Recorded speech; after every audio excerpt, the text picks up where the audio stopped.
The conflict between Israelis and Palestinians has divided international opinion for decades, and those fault lines have been underscored since Hamas's surprise attack on Israel.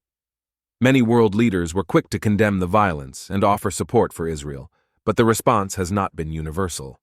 Some nations have stopped short of censuring Hamas. Others have called for fresh efforts to find a lasting peace settlement. A few have laid blame at Israel's door. Today we look at 10 countries that have been supportive of Israel since the Israel-Palestine war began decades ago. Number 10 is Italy. Italy recognized Israel in February 1949. After meeting with Italian Premier Giorgia Meloni, Prime Minister Benjamin Netanyahu predicted that the relationship between Israel and Italy is about to expand significantly. The Italian Ministry of Foreign Affairs issued a statement affirming the enduring friendship and solidarity between Italy and Israel. Beyond political connections, the statement emphasized the strategic partnership between the two nations in several vital sectors. Italy recognizes Israel as a crucial ally in areas such as agriculture, food, biotechnology, cybersecurity, artificial intelligence, space, and energy. This multifaceted collaboration further strengthens the foundation for long-term stability and cooperation between the two countries. There were protests on the streets of Italy in support of Israel.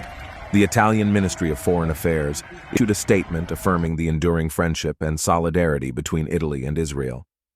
Beyond political connections, the statement emphasized the strategic partnership between the two nations in several vital sectors. Italy has an embassy in Tel Aviv and 2 consular generals in West Jerusalem, and Israel has an embassy in Rome, Italy.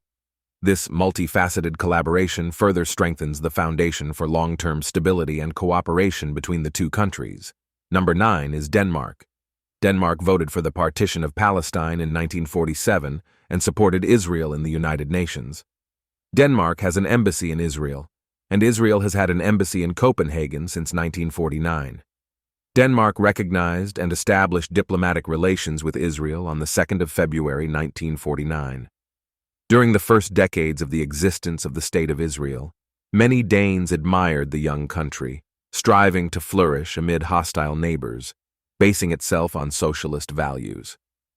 Thousands of Danes came to volunteer starting in the 1960s in Israeli kibbutzim.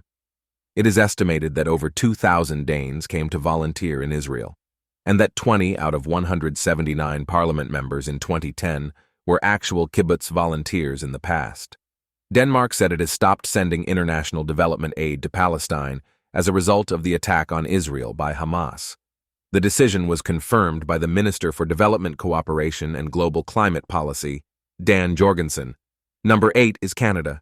Canada supports Israel's right to defend itself in accordance with international law, Prime Minister Justin Trudeau said, condemning Palestinian group Hamas for taking hostages during its incursion.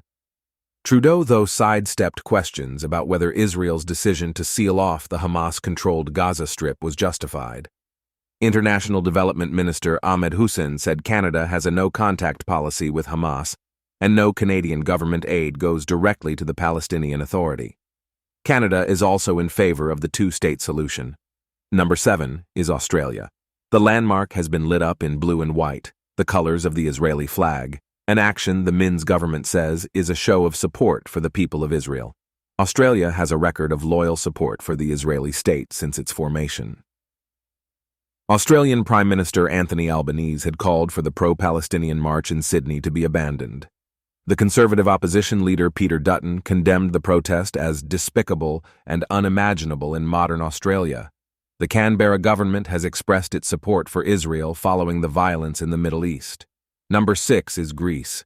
Greece has strongly condemned the rocket attacks launched from Gaza against Israel and has expressed its support for Israel while deploring the escalating violence. The Greek government, along with Prime Minister Kyriakos Mitsotakis and the main opposition party Syriza, has voiced its concern over the situation. Greece's parliament lit up with the Israeli flag in support of Israel and its people after Hamas's unprecedented invasion from Gaza. Greece and Israel enjoy positive diplomatic relations and consider each other allies. They collaborate in the aspects of military, intelligence, and economy. However, it is important to note that the relationship between Greece and Israel is complex and multifaceted. Number 5 is Japan. When Israel and Japan established diplomatic relations on May 15, 1952, the gesture was a mutual milestone for both nations. Israel was the first Middle Eastern country to recognize Japan, and Japan was the first Asian country to recognize Israel.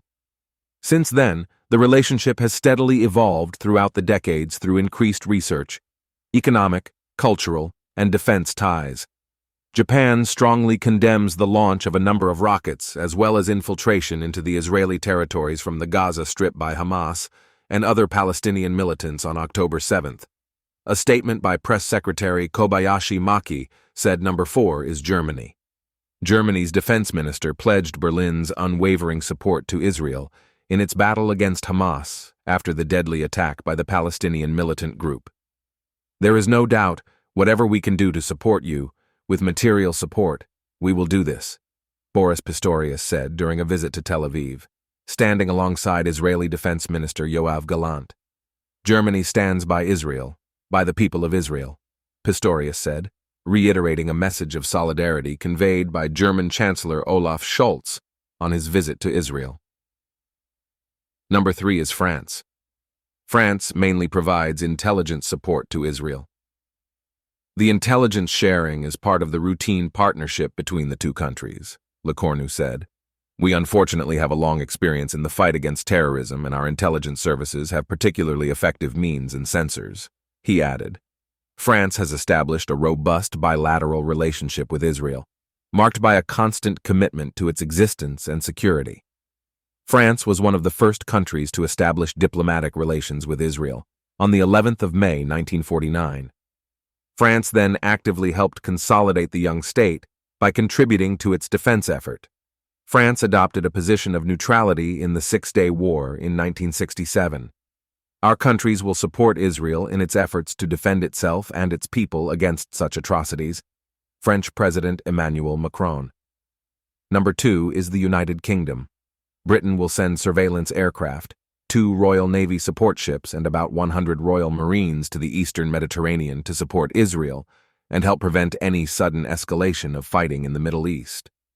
The UK has expressed its support for Israel's right to self-defense in accordance with international humanitarian law.